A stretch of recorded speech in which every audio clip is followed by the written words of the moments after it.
Hello and welcome to Runkle of the Bailey. My name is Ian Runkle. I'm a Canadian criminal defense and firearms lawyer. Today I want to talk about Byrna's self-defense weapons. This is the SD version. They also make an LE version that shoots slightly faster. I get a lot of questions about this because it's heavily marketed to Canadians as a self-defense option. Now, I previously did a video about this, but that was before I had one to actually test and play around with. So now I can say a little bit more about it. This is going to be part legal analysis, part review, and mostly what people want to know is this a good self-defense option? And so while that's going to consider Canadian law for the Canadian aspects, because in Canada we do have to consider what the law is going to say about this thing, the answer to the ultimate question is also going to be useful for Americans. So let's begin. Now, sort of full disclosure on this thing, I did reach out to Byrna to say, hey, would you send me one of these things so that I could test it?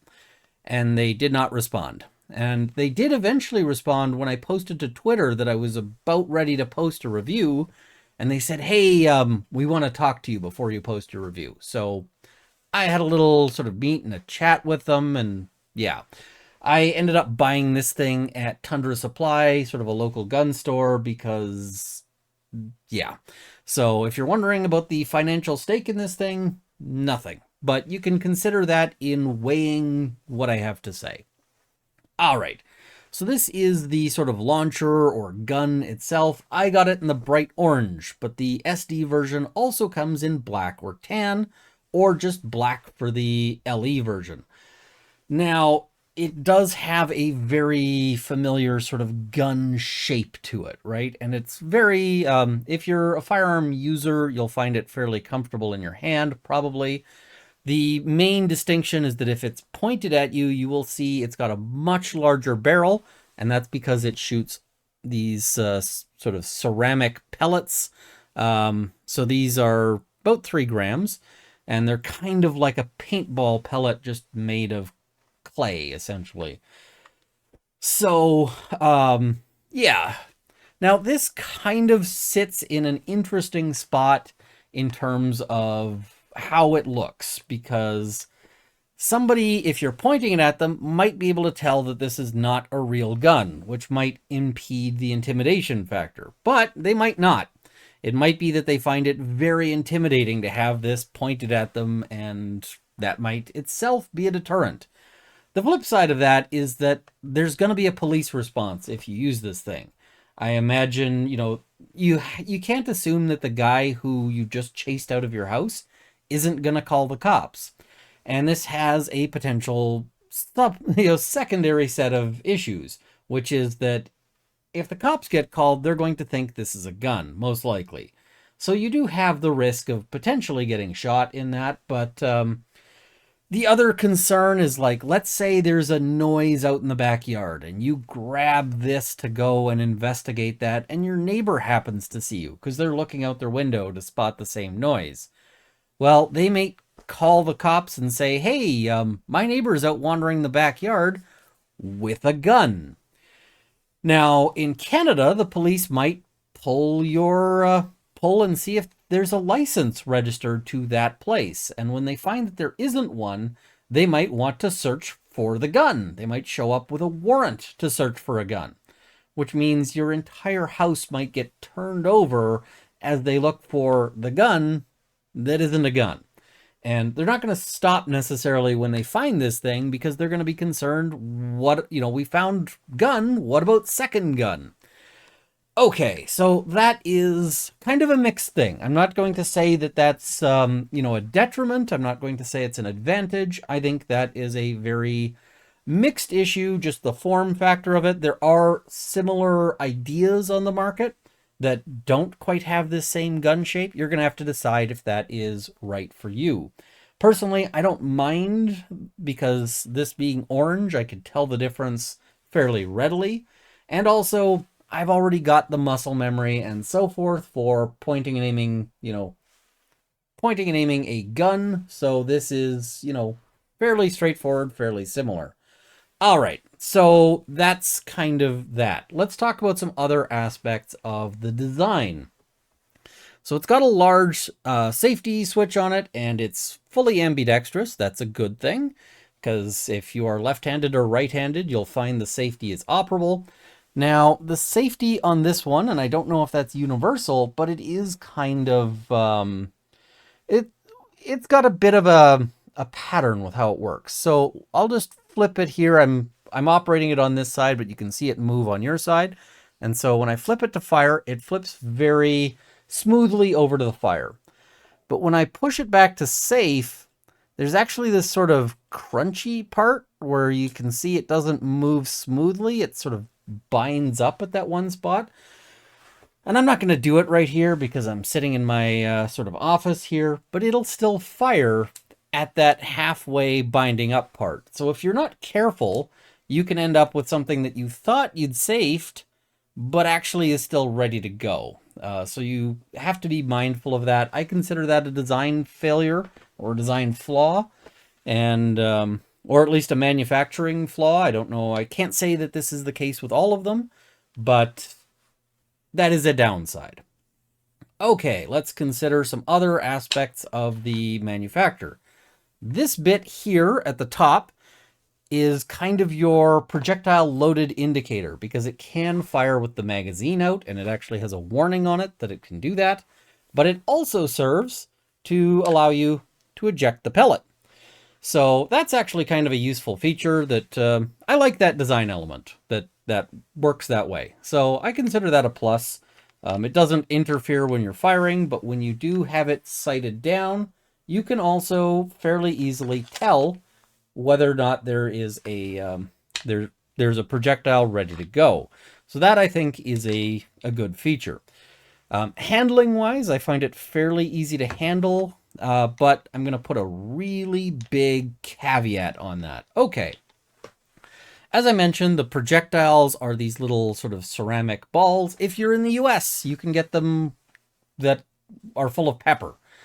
That is prohibited in Canada. You cannot get the pepper ones here in Canada. All you can get are what they call kinetic projectiles. And these kinetic projectiles, they look like they'd hurt. I didn't actually test this on myself because they do look like they'd hurt.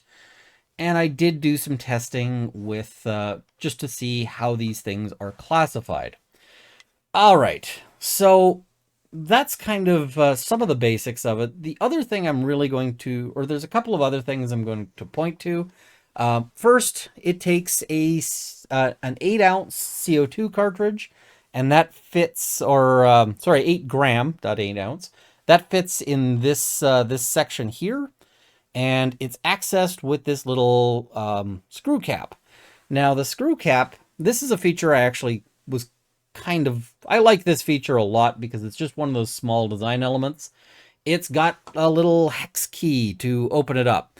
And you might be thinking, where do I get a hex key? Well, they've actually included one on the magazine. So you can actually use the magazine to operate that. That is a good design because it means if you've got a magazine, you can access that.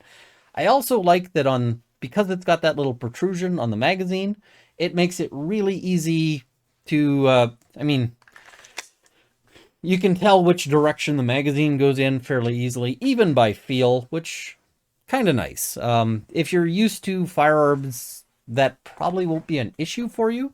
But this thing, I think, is also marketed for people who don't have a lot of experience with firearms. All right. So far, I've mostly been saying good things. And I will note the sort of disassembly screws that they have on the side. Those are not openable with this. So, okay.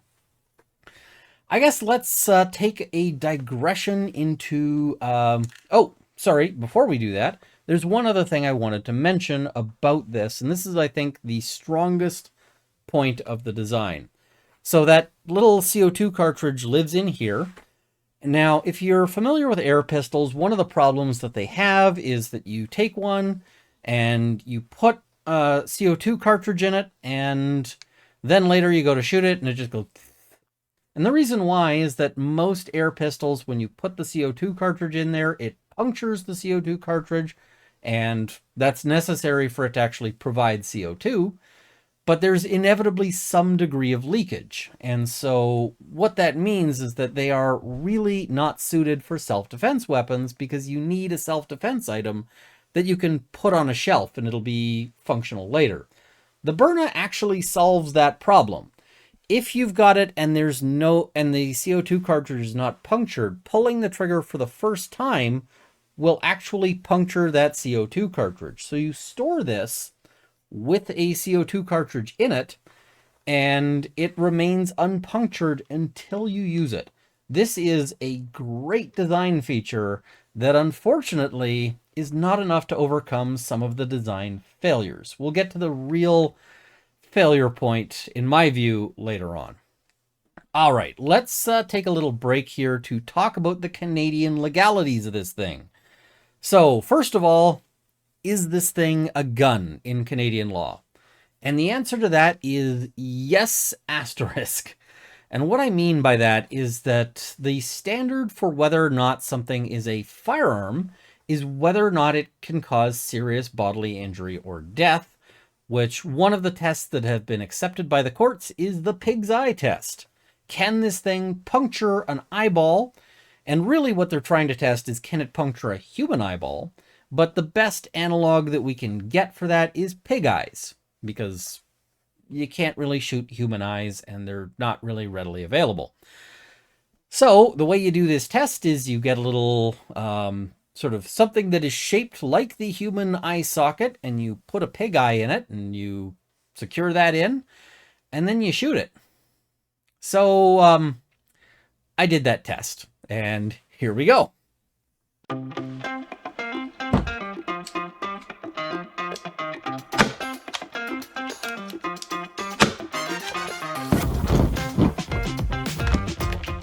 Okay, so you can see this thing clearly can puncture a pig eye, so it is a firearm. And if it can puncture the pig eye, it can puncture your eyeballs, which also means some things about safety and so forth.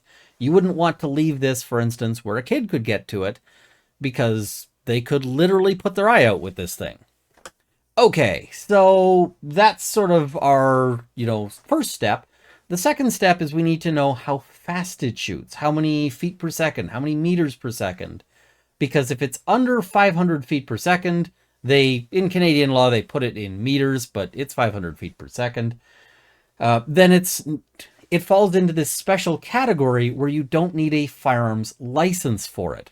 And so I did those tests. Let's have a look. Okay, fresh cartridge test.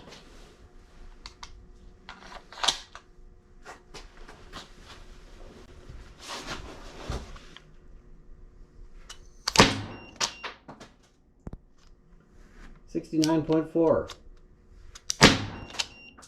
81.9, 81.7,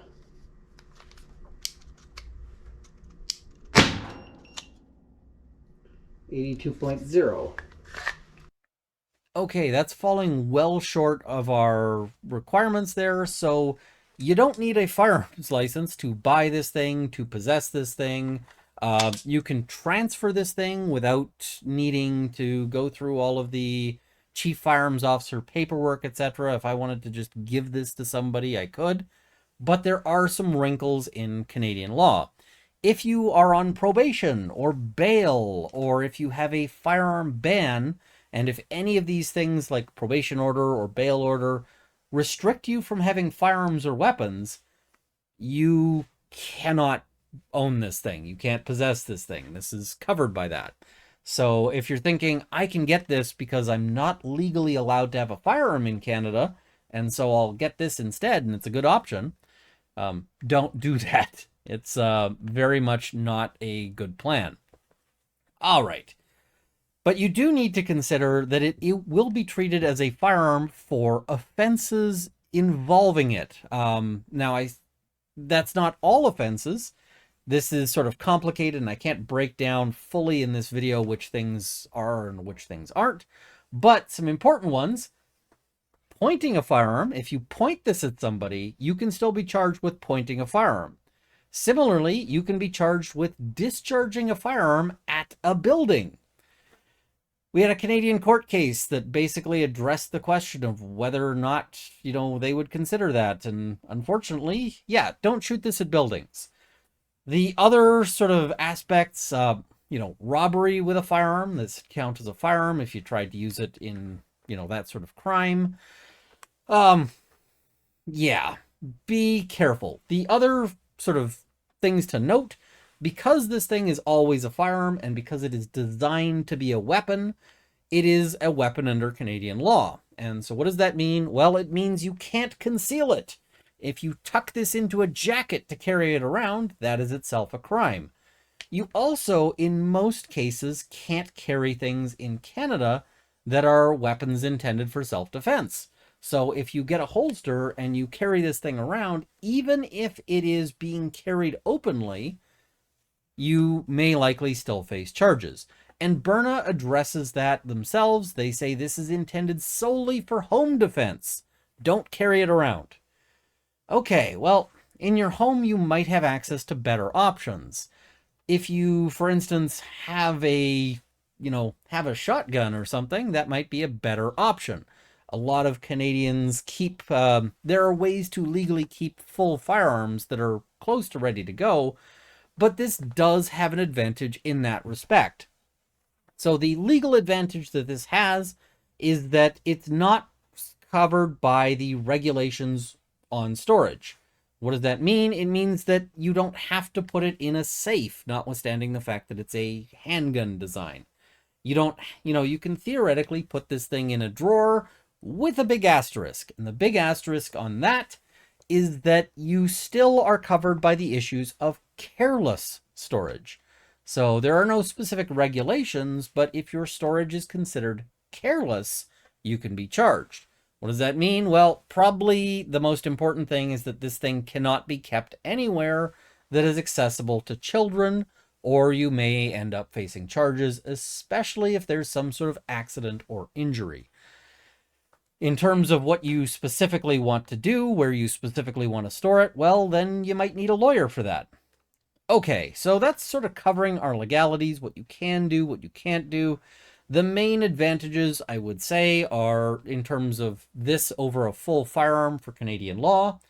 You don't need a firearms license for this, although you can't be banned from having firearms. Those are different things. And you have a wider range of storage options within your house for this thing. Especially if you've got no kids, you might be able to keep this somewhere that's a little readier to go. Okay, so what is the biggest issue with this thing? I actually don't see this as completely awful, although personally I'd prefer a firearm in most circumstances. What are our sort of big problems with this? Well, the first is going to be that ultimately this thing is a pain compliance weapon. What do I mean by pain compliance? It means you get somebody to stop attacking you because it hurts. Well, a couple of issues with that. First of all is I live in Canada, and Canada has this special thing called winter. And during winter, people may be wearing giant puffy coats. I have no idea how well this thing works through a giant puffy coat, but I certainly wouldn't want to find out when my life depended on it. It certainly looks like it'd hurt a lot if you were wearing, a button-up shirt or t-shirt or nothing or whatever. But if you've got somebody who's wearing a parka, is it going to have the same or even any effectiveness? I don't know, and I very much doubt it. I didn't want to shoot myself with it because partially that actually might be an offense in Canadian law, and I didn't want to run that risk. They might charge that as careless use, and I just can't risk that for a video.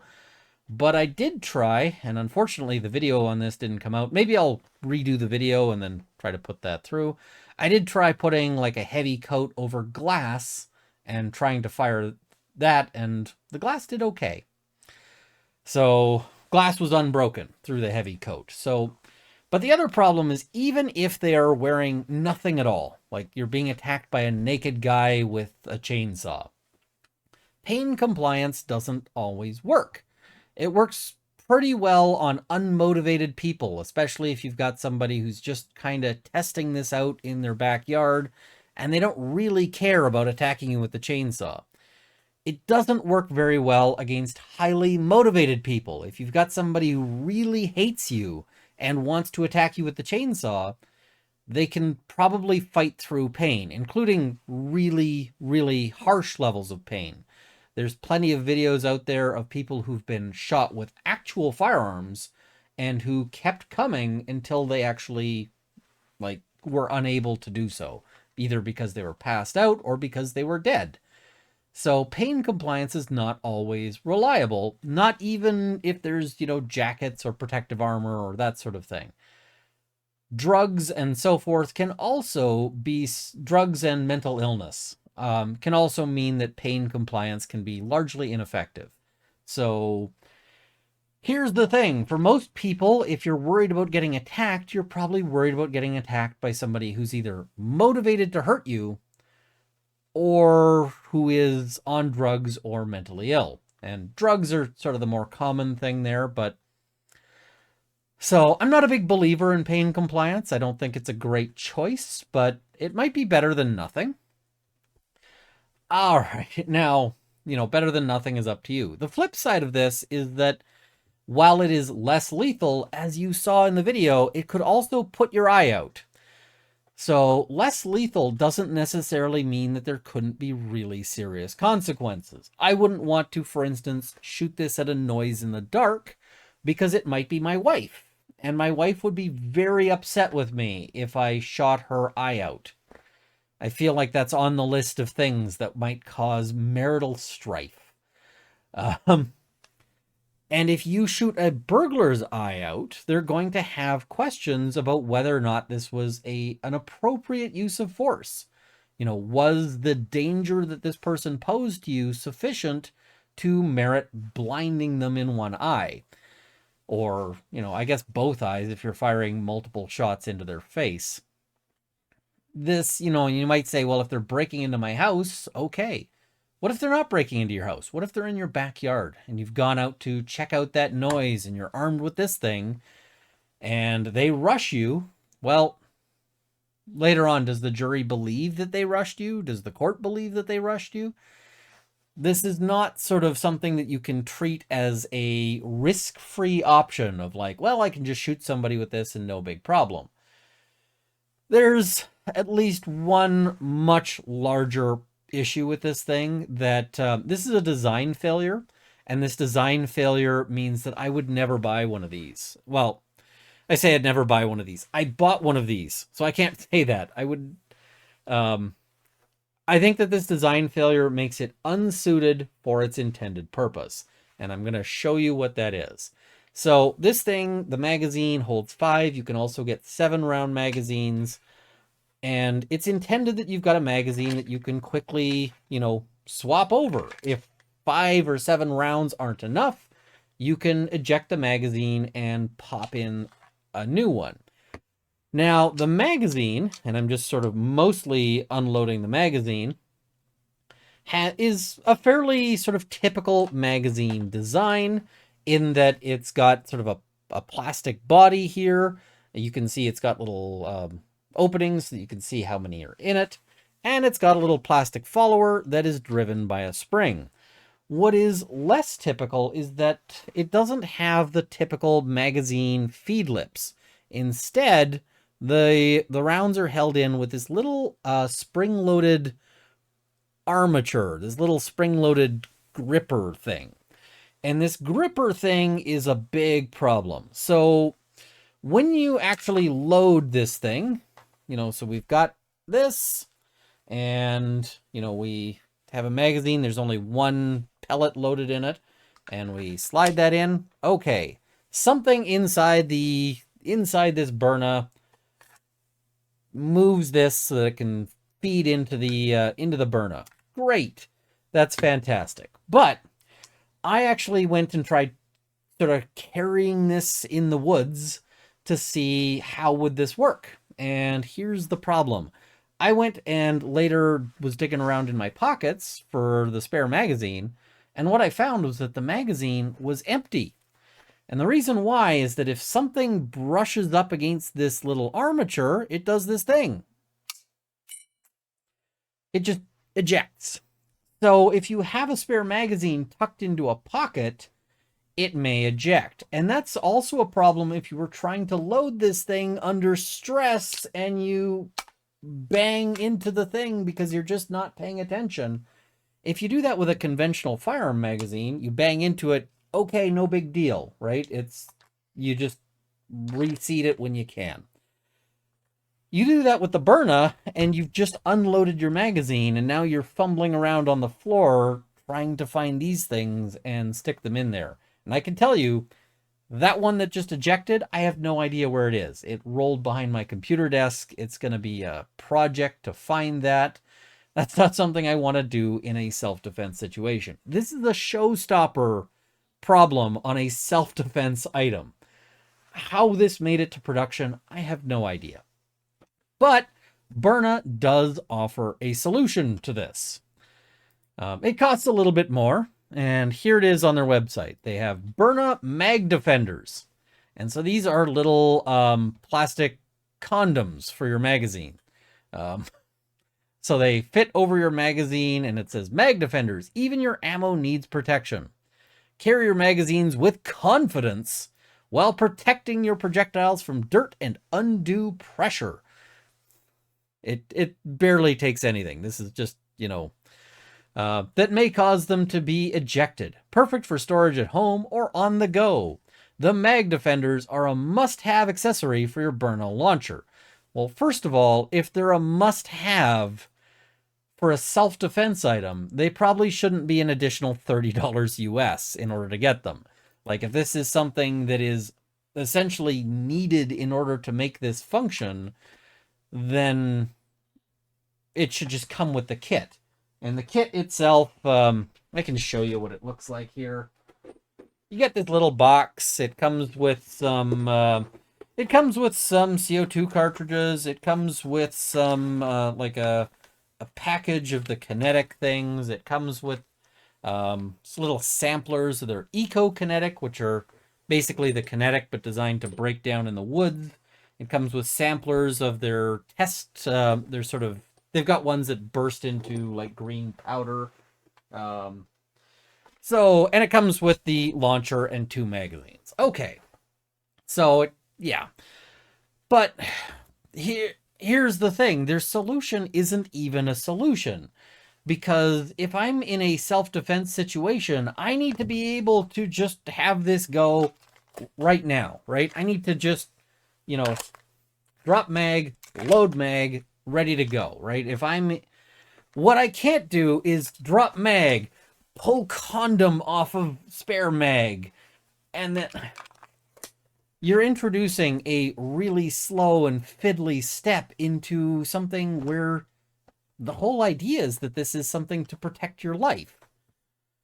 So what they really need to do is come out with a new version that doesn't have this problem. They need to solve this, because until this is solved, in my view, the Byrna is not ready for prime time. It just isn't a viable self-defense item. You can store it with 5 rounds loaded into the thing. And that is true even in Canadian law, because this is not ammunition. So it doesn't really count as loaded for the purposes of Canadian law. It's a different criteria. But if you are ever thinking that you're going to do a mag change in a hurry in a self-defense situation, forget it. It's just, I don't think that is... I don't think that should be something that you consider. You should just basically view this the same way you'd view it as if it had like an internal magazine or the like. Not something you can do in a hurry. Okay, so does it have a use case? It has a limited use case. It might be better than nothing for a home defense item. That's kind of the best I can say for it. And I don't know that I would choose it. Like, if somebody, while I'm recording this video, were to start kicking down the front door, and I've got the Byrna basically in my hand, would I choose that? Would I choose this knife that I've got here? I was using this to cut up a mango. But this might be a better choice, notwithstanding that it's kind of small and flimsy. Um, I got some other options. I got some swords. Would they make a better call? I don't know. It's not awful, is the best I can say for it, but if I had the ability, I'd want to get to an actual firearm instead. All right. Now, if they fix that, if they fix the magazine problem, it will go up substantially in my estimation as a potential home defense item, specifically for the Canadian market. If you're in the States, I would recommend a real firearm unless, there's some reason you can't have one. So, what are there other use cases? This thing is accurate enough to put rounds on a person at sort of typical self-defense levels. I don't think it's going to be a target shooting thing, although it might be fun to take into the woods and do some plinking with. This might be a fun toy. Fair, right? You're probably not wanting to buy this as a toy, but it's not a bad toy.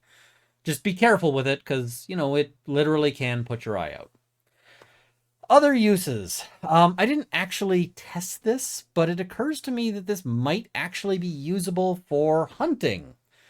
Not like big game or anything, but in Alberta, you're not allowed to carry a handgun as a sort of when you're out hunting. With the exception of a pellet gun. You can have a pellet gun on your... And this falls into that same categorization. Now, I didn't test this, and I think I'd want to see this tested in sort of lab conditions, or maybe somebody could test it in the field. I didn't, but I wonder if it's like enough to take down small animals, like a grouse, or in some places people hunt squirrels. I kind of like squirrels, so not my favorite choice there, but it might be able to do that. Maybe. I wouldn't buy this as a dedicated squirrel gun, but if you already had it, or a dedicated grouse sort of sidearm, I would need to do more testing to figure out if that's actually a viable use case for it, or if it's just cruel. Yeah, I don't really know how to test whether it would work on grouse, So I'd prefer to carry a proper pellet gun for that. Anyway, they sell this thing for, it's not cheap. It's not sort of an inexpensive purchase. They have it on apparent sale now for $365 US on their page, which is cheaper than many guns, but not all guns. Yeah. Legally, it's okay. Practically, I think that this goes on my list as a do not buy. I bought this one. I don't have a great set of uses for it. So, yeah, my recommendation on this is do not buy. And yeah, I don't think the Byrna guys are going to be super happy with me. I don't expect that they're going to call me up to say, hey, would you do another review of our next version? But, I mean, I guess I'm open to it, especially they mentioned in their thing, in the interview with them, that they were sort of aware of the difficulty with the magazine problem, and they did say that they were working on a solution to it. It's, if they have a solution, it's not yet up on their webpage. It's not something for sale, but I'd be down to see that. But for right now, yeah, not my favorite choice. I might prefer a baseball bat by the door or something like that rather than the Byrna. I know that's harsh, but it is what it is. And it's unfortunate. There are some really, as I mentioned, clever things. I really like that they had the forethought to include the wrench there, but the big feature that it makes this, there's so much potential to this from that the puncture on first shot technology. That apparently is a patent that they have, by the by. And I think Byrna should be actively involved with trying to license that patent to manufacturers of other air guns. Because, like, you tell me that you can sell me a 22 caliber air pistol that I could use to hunt grouse with or something like that, that includes that technology. I'd buy that. I'd pay more for that. Um, Byrna, make that happen. Like, get in touch with some of the other airgun manufacturers. Start licensing this. Because I think that might be really good for non-self-defense technologies. Anyway, you may have questions. Let me know what those questions are in the comments below. But yeah, no, I won't sell you this one because that's against YouTube's policies. I'll probably end up putting this at some point. I want to put up like a display of stuff in the back, and this will probably end up in the display as like a, hey, we did a video on this. And the best use for this thing is putting it up in the background. So thank you guys for watching. I hope you found this to be interesting and educational. Maybe it's going to save some of you $365 US. But yeah. I also want to thank my Patreon supporters at the $50 level: Bottle Shock and Oz, Canada's National Firearms Association, the Canadian Shooting Sports Association, and the CCFR, PJs Forever, CMP, Cielo, and Purple Dragonair. I also want to thank at the $20 level: Mark, Lindsay Metcalf, Larry Kalniak, Kyle Fox, Drunk All of the Baileys, Cameron Johnson, Andrew Elsich, Marvin CZ, and Dorky Dane. Thank you as well to my $10 supporters who will be in the crawl immediately following. I kind of wonder if the reason why Byrna like ghosted me when I initially tried to reach out to them and say, hey, would you send me a review one of these things, was that they were worried that I wouldn't say nice things. And I've seen a lot of reviews for this thing online, a bunch of them where there does appear to be a financial relationship. And I can tell you some of those reviews I disagree with, and I find myself wondering if some of them are based on the financial relationship with the person. I don't get a lot of review requests because the reviews I do are sort of honest, and that means I do a lot of reviews for things where I say, don't buy this. Like, don't buy this. It's my take on it. Yeah. Just if you're going to say in the comments, like, why do you say this is no good when this other person says it's awesome? Maybe there's a financial stake in it. That's sort of as far as I'll go there.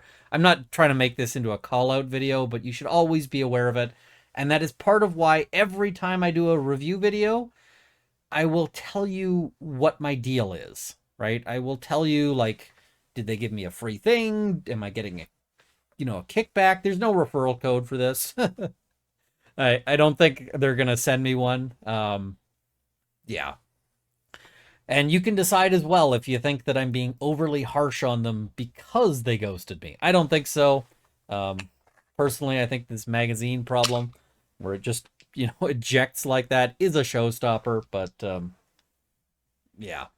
All right. Thank you guys for watching. Hope this is armed you with knowledge, and hope you're armed with something better than this thing. See you guys next time.